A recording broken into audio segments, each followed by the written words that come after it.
अस्सलाम वालेकुम। इस वीडियो में जो हम लोग चैप्टर नंबर 9 का टॉपिक डिस्कस करेंगे।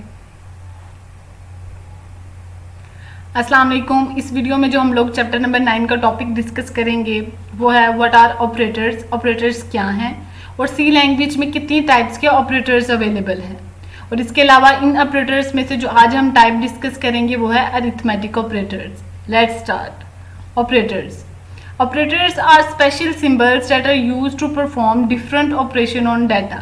ऑपरेटर्स हमारे पास स्पेशल सिंबल्स होते हैं जो कि हम लोग यूज़ करते हैं डाटा के ऊपर डिफरेंट ऑपरेशंस को परफॉर्म करने के लिए।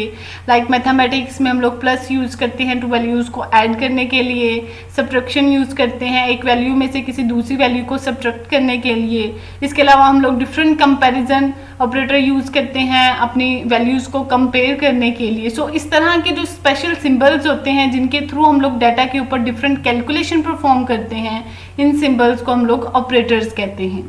सी लैंग्वेज में हमारे पास डिफरेंट टाइप्स के ऑपरेटर्स अवेलेबल हैं, जिनमें हमारे पास अरिथमेटिक ऑपरेटर्स आ जाते हैं, असाइनमेंट ऑपरेटर्स हैं, compound assignment operators, increment and decrement operators, relational operators and logical operators.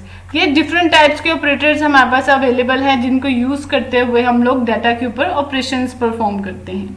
इनमें से जो आज हम लोग टाइप डिस्कस करेंगे वो है arithmetic operators. The operators that are used to perform arithmetic operations on numeric values are called arithmetic operators.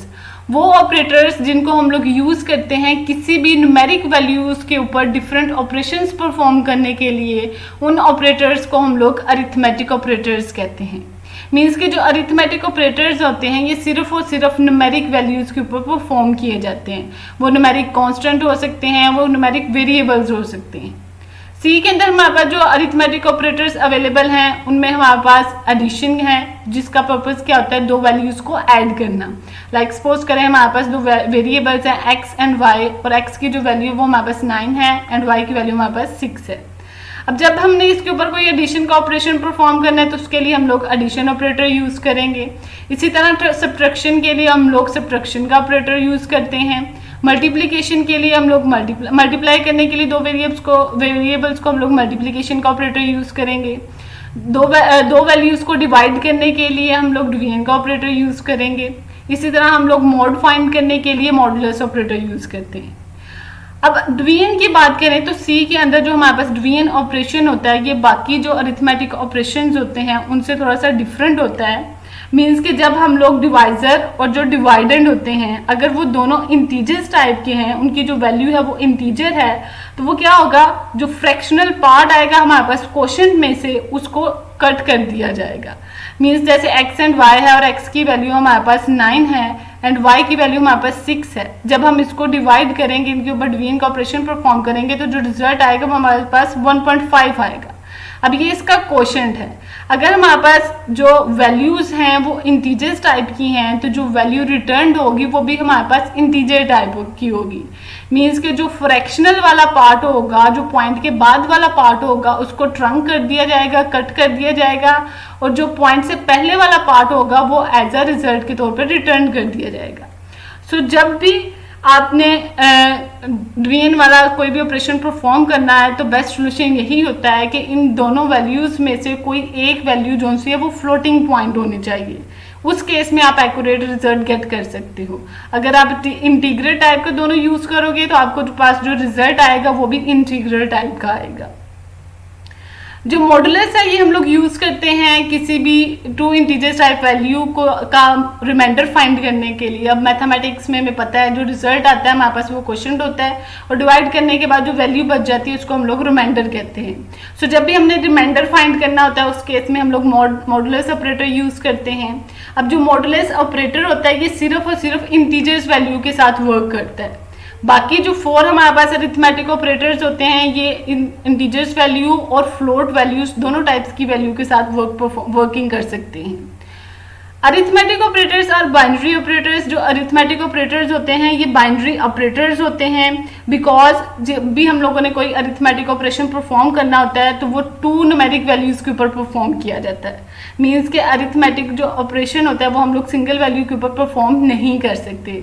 Like जैसे हम लोगों ने ऐड करना है तो उसके लिए मिनिमम हमें 2 वैल्यूज़ रिक्वायर्ड होती हैं। अगर हम लोगों ने मल्टीप्लाई करना है तो उसके लिए हमारे पास मिनिमम वैल्यू 2 रिक्वायर्ड होती हैं। इसीलिए हमारे पास जो अरिथमेटिक ऑपरेटर्स होते हैं वो बाइनरी ऑपरेटर्स होते हैं। अब सी में अगर हम लोग बात करें तो जो पावर है ये भी हमारे पास अरिथमेटिक ऑपरेटर होता है, बट सी लैंग्वेज में हमें पावर किसी भी न्यूमेरिकल वैल्यू की पावर को सॉल्व करने के लिए कोई भी ऑपरेटर अवेलेबल नहीं होता। इसीलिए इसमें हम लोग POW पो के नाम से एक बिल्ट इन फंक्शन होता है पावर के लिए, वो यूज़ करते हैं। और इसकी जो हमारे पास जितनी भी डेफिनेशन होती है वो सारी की सारी math.h लाइब्रेरी फाइल के अंदर इंक्लूड होती है। नेक्स्ट जो है वो हमारे पास है अरिथमेटिक एक्सप्रेशन। अब जब हम लोग अरिथमेटिक ऑपरेटर्स को किसी भी न्यूमेरिक वैल्यू या किसी भी कांस्टेंट वैल्यू के साथ यूज करते हैं तो वो अरिथमेटिक एक्सप्रेशन बनाती है। एक्सप्रेशन क्या होती है? एक्सप्रेशन बेसिकली हमारे पास कॉम्बिनेशन होता है ऑपरेटर्स का एंड ऑपरेंड्स का। ऑपरेटर्स क्या होते हैं? ऑपरेटर्स हमारे पास ऑपरेशंस होते हैं और ऑपरेंड्स हमारे पास वो वैल्यू या वो डाटा होता है जिसके ऊपर हम लोगों ने ये ऑपरेशंस परफॉर्म करने होते हैं।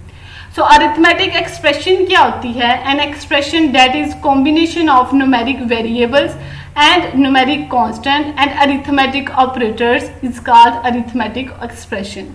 मीन्स कि जब ये तीनों चीज़ें कंबाइन की जाती हैं तो वो कंबाइन होके एक अरिथमेटिक एक्सप्रेशन बनाती हैं।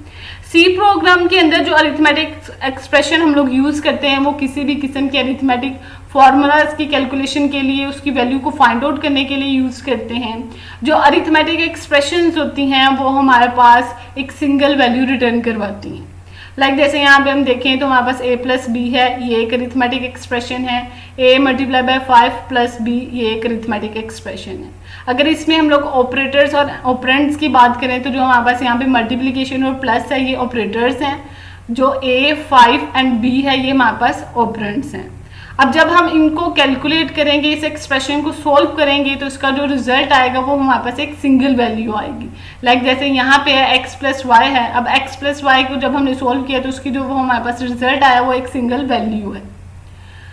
Data types of an expression depend upon the types of its operands. जो हमारे पास कोई भी एक्सप्रेशन होती है जो उसकी डेटा टाइप होती है वो उसके ऑपरेंड्स की टाइप्स के ऊपर डिपेंड करती है। इसके 2 सिनेरियो हो सकते हैं। If all operands have the same data type then returned value would be the same type. अगर एक एक्सप्रेशन के अंदर जो हमने ऑपरेंड्स यूज किए हुए हैं उनकी जो डाटा टाइप है अगर वो सेम है तो वो जो वैल्यू रिटर्न करवाएंगे वो भी सेम डाटा टाइप की होगी।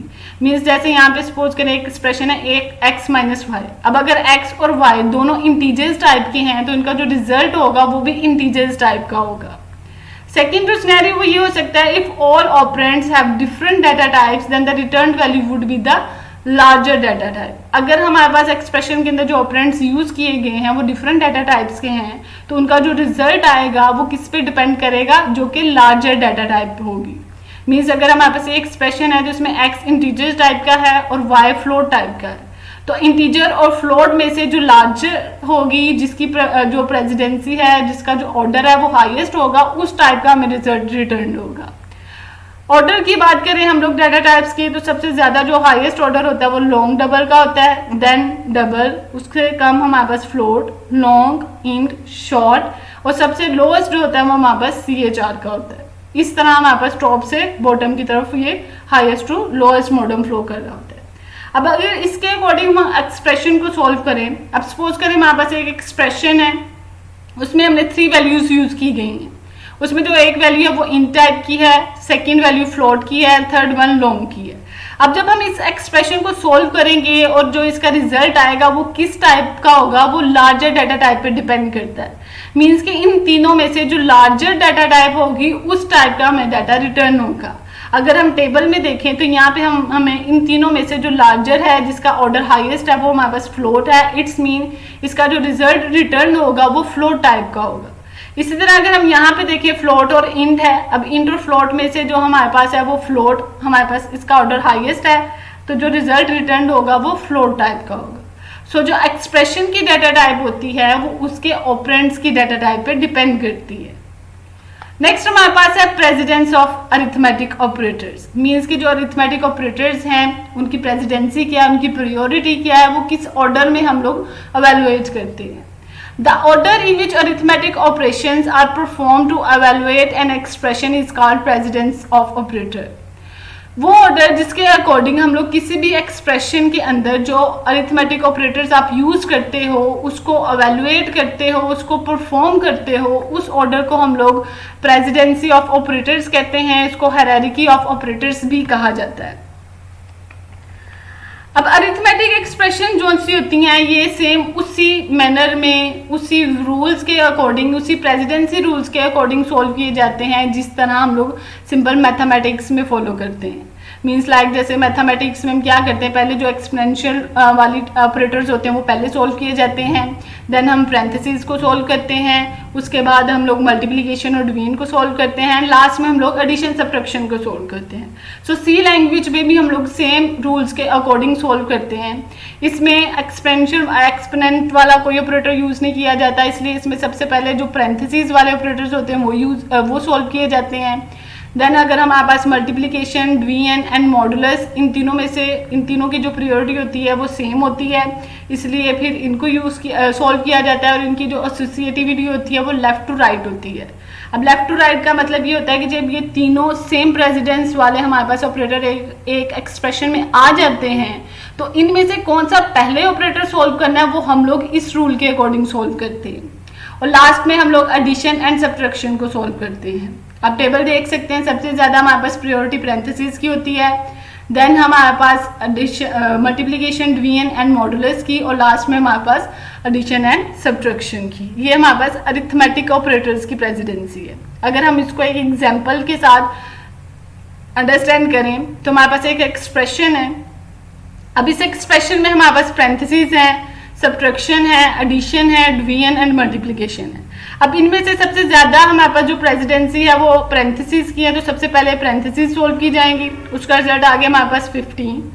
देन हमारे पास डिवीजन एंड मल्टीप्लिकेशन है। अब डिवीजन और मल्टीप्लिकेशन की जो प्रेसिडेंसी होती है वो हमारे पास इक्वल होती है, तो इसमें जो रूल हम अप्लाई करेंगे वो लेफ्ट टू राइट वाला करेंगे। मीन्स के जो लेफ्ट साइड पे सबसे पहले ऑपरेटर आएगा वो पहले जो उनसे वो सॉल्व किया जाएगा, देन हमारे पास राइट साइड वाला किया जाएगा। अब अगर हम लोग सिंपल मैथमेटिक्स में जब इस तरह का केस आता है तो हम लोग दोनों ऑपरेटर्स को at the same time solve कर सकते हैं एक ही स्टेप में, बट कंप्यूटर में जो कंप्यूटर है वो एक वक्त में सिर्फ एक ही ऑपरेशन परफॉर्म करता है। तो सबसे पहले वो लेफ्ट वाला ऑपरेशन परफॉर्म करेगा, देन वो राइट वाला ऑपरेशन परफॉर्म करेगा।